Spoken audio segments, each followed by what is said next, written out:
آپ کو 5 کروڑ روپیہ دیتا ہوں، آپ اپنا بیٹا بارڈر پہ بھیج دیں۔ 2011 میں آپ کو یاد ہوگا ایک بہت بڑا زلزلہ آیا، باقی ساری قومیں ملک صاحب بھاگ گئی، ایک پاکستانی قوم جو ہے وہاں پہ کھڑی ہو گئی ان کی مدد کے لیے۔ جاپانیوں کی سوچ آپ کے اندر سمجھیں آ چکی ہے، اس سوچ کو اگر دیکھتے ہیں، جاپانیوں کی سوچ کو دیکھتے ہیں، تو پھر مسلم لیگ نون ہی کیوں؟ ملک کے لیے کون اچھا کام کر رہا ہے؟ اس نے فون کیا میاں نواز شریف صاحب کو کہ آپ یہ دھماکے نہ کریں، اگر آپ کے پاس ایٹم ہوتا تو کبھی بھی آپ کو امریکہ ایٹم نہ مار۔ جب نواز شریف صاحب اترے، ذرا وہ واقعہ مجھے بتائیں، آپ نے کیا کیا؟ ملک سری لنکا بننے جا رہا ہے، ملک میں ایسا ہو جائے گا، پوری طرف سے اس جہاز کو گھیر لیا۔ الحمدللہ میرے بچے پاکستان کی کہانی پڑھ چکے ہیں، اچھا واہ۔ اب وہ میرے ساتھ پاکستان زندہ باد کا نعرہ لگاتے ہیں۔ بسم اللہ الرحمن الرحیم۔ ناظرین، فلیش لائن میڈیا گروپ کے یوٹیوب چینل سے کامران ملک کا سلام پہنچے۔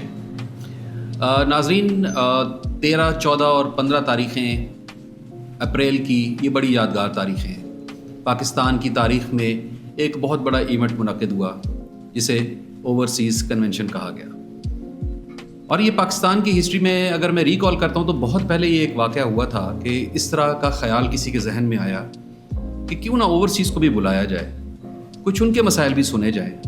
آخر کیا وہ صرف کمائی کے لیے وہاں پہ گئے ہیں، یا ان بیچاروں کے وہ مسائل جو ان کو وہاں درپیش ہیں ان کی بھی کوئی داد رسائی کی جائے، یا ان کو جو مسائل پاکستان میں درپیش ہیں ان کی بھی داد رسائی کی جائے؟ تو یہ اس گورنمنٹ کو بہت بڑا کریڈٹ جاتا ہے کہ اس گورنمنٹ نے یہ فیصلہ کیا کہ ہم کیوں نہ ان تمام لوگوں کو بلائیں، جس میں بڑے بڑے وہ لوگ جو پاکستان کی ریمیٹنس میں سب سے زیادہ اضافہ کرتے ہیں، ان کو بھی دعوت دی جائے، ان کو بلایا جائے، ان سے ملا جائے، ان سے بات کی جائے۔ لہٰذا اس ساری سچویشن کو دیکھتے ہوئے گورنمنٹ نے فیصلہ کیا، اور انہوں نے چند بڑے ہی منتخب افراد کو یہ ٹاسکنگ کی کہ آپ لوگ ان لوگوں کو اکٹھا کریں اور پاکستان لے کر آئیں تاکہ ہم ان سے بات چیت کریں اور آگے کا لائحہ عمل طے کیا جائے۔ ان تمام شخصیات کو اگر ہم غور سے دیکھیں تو اس میں ایک بڑی ہی نامی گرامی مشہور سیاسی شخصیت ملک نور محمد عوان صاحب تھے۔ ناظرین، میں آپ کو بتاتا چلوں کہ یہ مسلم لیگ نون کے ساتھ وابستہ ہیں، اور پچھلے 30 سال سے ان کے لیے ایک انتہائی اہم کردار ادا کر رہے ہیں۔ یہ 32 سال سے جاپان میں ہیں اور ایک بہت اہم کاروبار میں اپنا حصہ ڈال رہے ہیں، لیکن ساتھ ہی ساتھ یہ پاکستان میں بیٹھے اپنے بھائیوں کی بھی بہت خدمت کر رہے ہیں، اور ابھی آنے والے الیکشنز میں بھی انہوں نے اپنا فل ایک پلان کیا ہوا ہے کہ یہ کس طریقے سے یہاں پہ انکارپوریٹ ہوں گے اور یہاں کی کانسٹیٹوئنسی جو ان کا حلقہ ہے اس میں لوگوں کے لیے کیسے کام کریں گے۔ لیکن اس وقت ہمارا جو فوکس ہوگا وہ اس پہ ہوگا کہ جو اوورسیز کانفرنس ہوئی ہے اور اس میں جو بھی بات چیت ہوئی ہے اس سے متعلق بات کریں گے، کچھ ان کے مستقبل کے بارے میں بات کریں گے۔ تو اب ہم سیدھا چلتے ہیں ملک نور محمد عوان صاحب کی طرف۔ السلام علیکم سر۔ جی وعلیکم السلام ملک صاحب، بہت شکریہ، آج آپ نے ہمیں یہاں پہ مدعو کیا، میں آپ کا انتہائی مشکور ہوں۔ ملک صاحب، سب سے پہلے تو آپ سے زیادہ میں مشکور ہوں۔ مجھے پتہ ہے کہ آپ اس وقت بہت شدید مصروفیات میں اپنا ٹائم گزار رہے ہیں۔ پاکستان آپ آئے ہوئے ہیں ایک بہت تھوڑے سے عرصے کے لیے، لیکن اس کے باوجود آپ نے ہماری یہ ریکویسٹ قبول کی اور آپ ہمارے پاس آئے، تو سب سے پہلے تو آپ کا بہت شکریہ۔ ملک صاحب، اس سے پہلے کہ ہم اپنے باقاعدہ پروگرام کا آغاز کریں، تھوڑا سا میں چاہ رہا تھا کہ آپ خود اپنا ایک انٹرو دیں اپنی اس لائف کے بارے میں، اس پولیٹیکل لائف کے بارے میں، اور تھوڑا سا اپنا ذاتی لائف کے بارے میں۔ میں ملک صاحب 32 سال جاپان میں ہو گئے ہیں، اور میرا تعلق اسلام آباد سے ہے بیسک، اور جاپان کے اندر میں ایک بزنس کر رہا ہوں، کنسٹرکشن ہیوی مشینری کا کام ہے گاڑیوں کے سلسلے میں، اور دوسرا یہ ہے کہ میں سیاسی جماعت جو ہے مسلم لیگ نون جاپان کا پریزیڈنٹ بھی ہوں۔ میرے پہ پارٹی نے اور قائدین نے اعتماد کیا، مجھے یہ ذمہ داری خوب نبھا رہا ہوں، وہاں پہ بیٹھا ہوں، اور اللہ کے فضل سے جاپان کے اندر 2011 میں آپ کو یاد ہوگا ایک بہت بڑا زلزلہ آیا تھا جی، اور سونامی آئی تھی، اور اس وقت ہم نے ایک واحد پاکستانی کمیونٹی تھی، پاکستانی قوم تھی، باقی ساری قومیں ملک صاحب بھاگ گئی، ایک پاکستانی قوم جو ہے وہاں پہ کھڑی ہو گئی ان کی مدد کے لیے، اور پاکستان کے جھنڈے کے نیچے ان کی مدد کی۔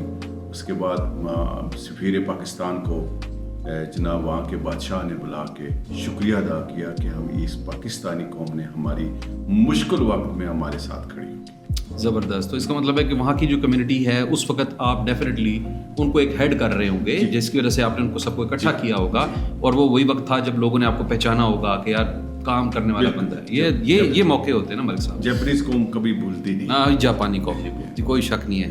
اچھا ملک صاحب یہ بتائیں, آپ نے ماشاء اللہ 32 سال سے آپ جاپان میں ہیں, آپ نے جاپانی لوگوں کے ساتھ ہی وہاں پہ سمجھیں پروان چڑھی, آپ ان کے ساتھ ہی رہے ہیں, جاپانیوں کی سوچ آپ کے اندر سمجھیں آ چکی ہے.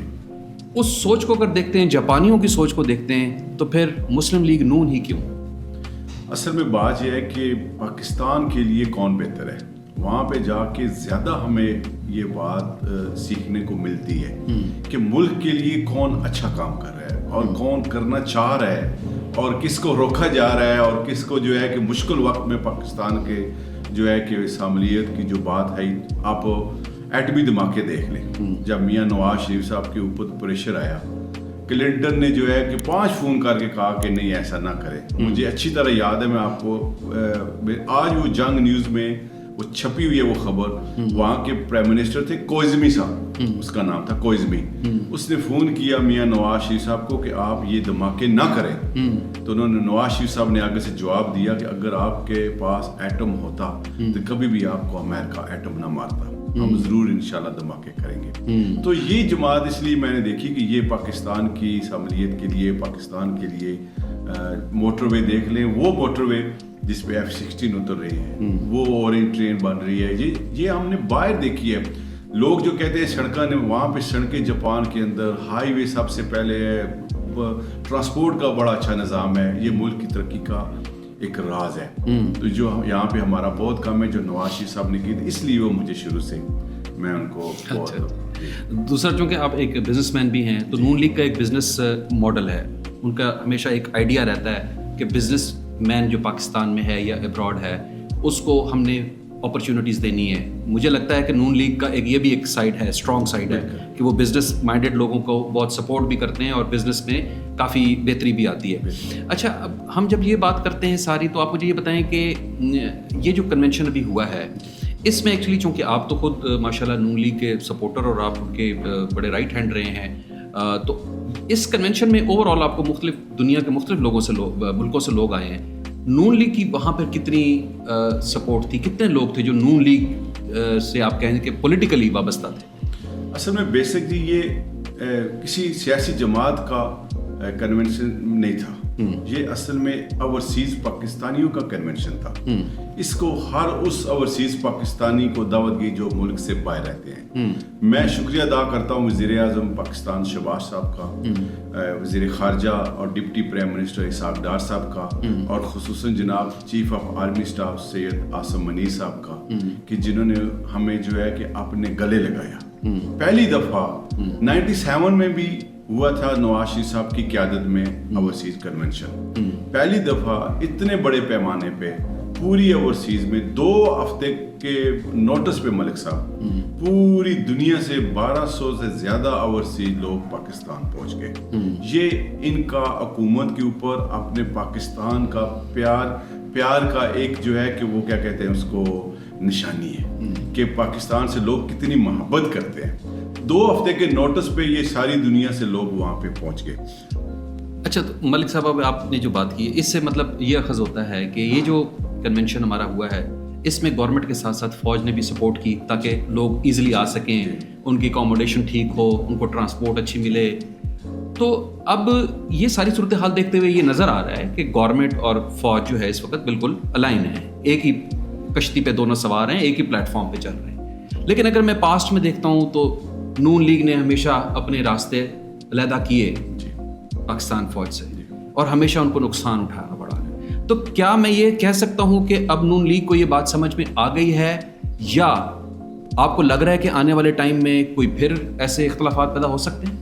جی مجھے نہیں لگتا ایسی بات ہو, کیونکہ سب سے پہلے پاکستان ہے. فوج اس میں ہم اوورسیز میں اگر سکون سے زندگی گزارتے ہیں نا, پاکستان بھی فوج ہے جو نوجوان جو ماؤں کے بچے یہاں پہ شہادت دے رہے ہیں, ان کی وجہ سے ہم وہاں پہ سکون سے بیٹھے ہوئے. دنیا کے پوری کے حالات دیکھ لیں, فلسطین کا حالات دیکھ لیں, وہ بھی ہمارے بہن بھائی ہیں. سیریا کا حال دیکھ لیں آپ, عراق کا دیکھیں حال, کہ ہر جو ہے کہ آپ کے اوپر جو ہے کہ کتنا وہ ہو رہا ہے. لیکن پاکستان کی فوج, اور اگر سیاسی جماعت چاہے مسلم لیگ ہے چاہے کوئی بھی سیاسی جماعت ہے, یہ ایک پیج پہ ہونا لازمی ہے. پاکستان کی بہتری یہ نہیں ہو سکتا کہ ایک دفعہ اس کو کہیں کہ یہ قوم کا باپ ہے اور دوسری دفعہ آپ کو اگر وہ وزارت عظمیٰ سے اتار دیں تو اس کو آپ گالیاں دینا شروع کر دیں. یہ ایک ایسا ادارہ ہے. میں نے ایک بندے سے میری بات ہوئی تو اس نے کہا جی کہ یہ فوج کے بارے میں اس نے بات کی.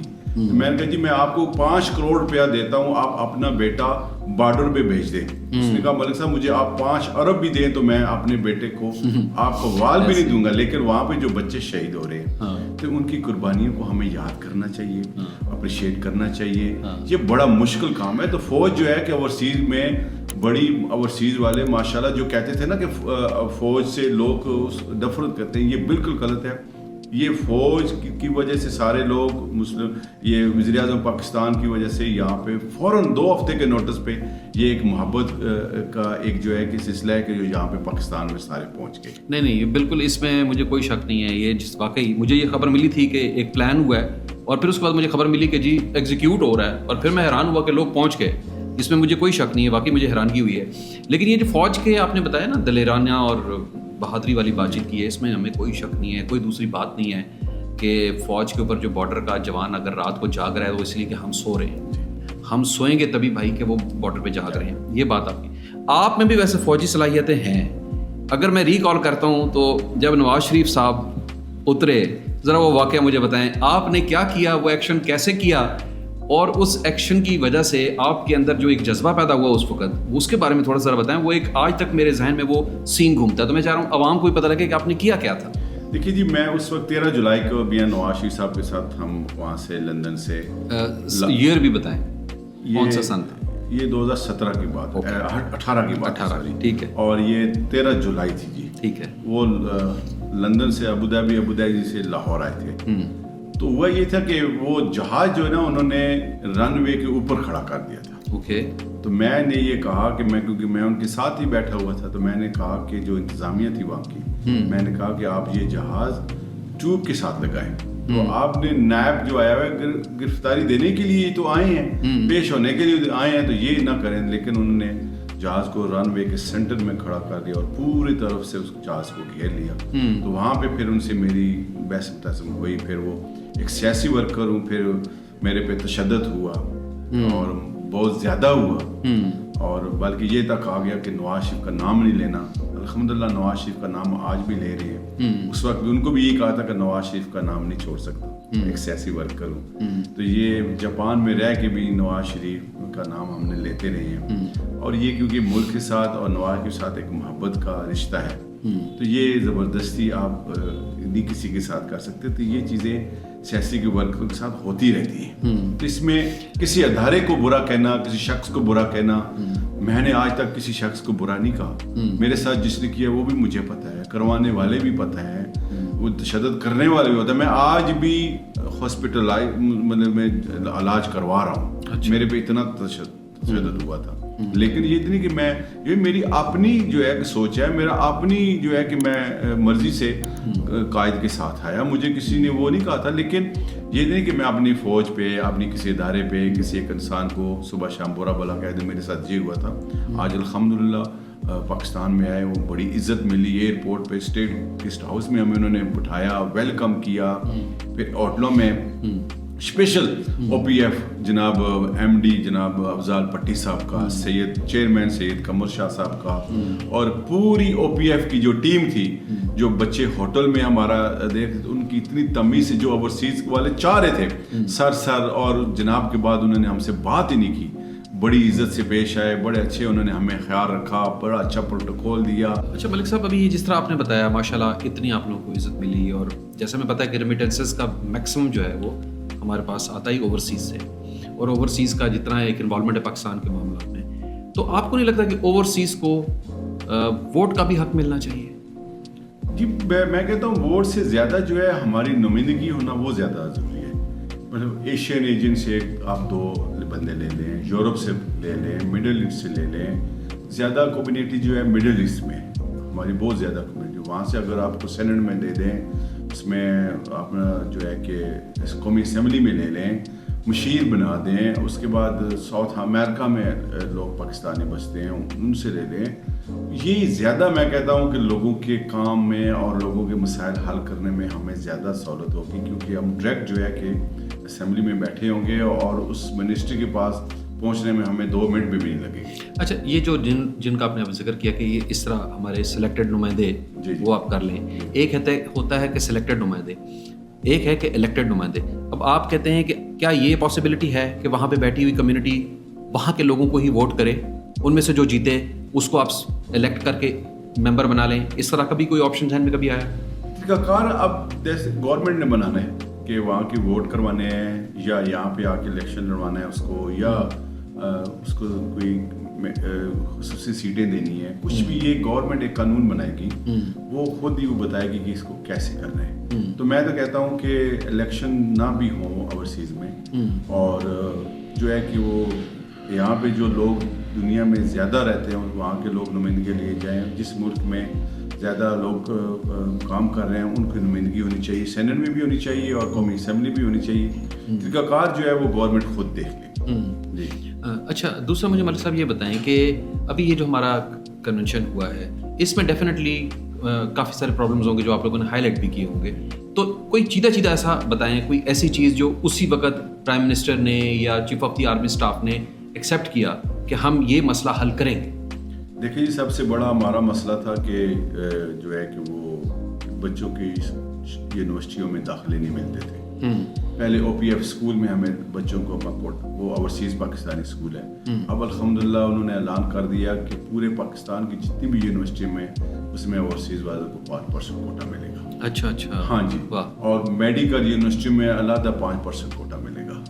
اور جو یہ پی ڈی اے لگانے والے چلے گئے انہوں نے لگایا, وہ بھی ختم ہونے جا رہا ہے انشاءاللہ. اور جس ملک میں پی آئی اے نہیں چلی وہاں پہ پی آئی اے جو ہے کہ وہ ان کو چلانے کا وعدہ انہوں نے کیا ہے. اس کے علاوہ جو ہے کہ سب سے جو بڑی بات ہے اوورسیز کے لیے اسپیشل کوڈ بن گئے.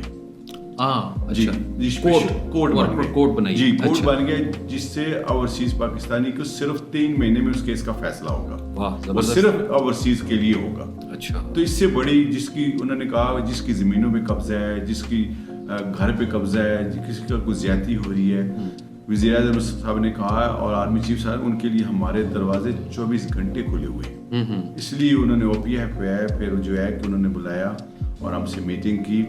اب وہ ونڈو اوپن کر دیا انہوں نے, اب لوگوں کے کام ہونا شروع ہو گئے ہیں.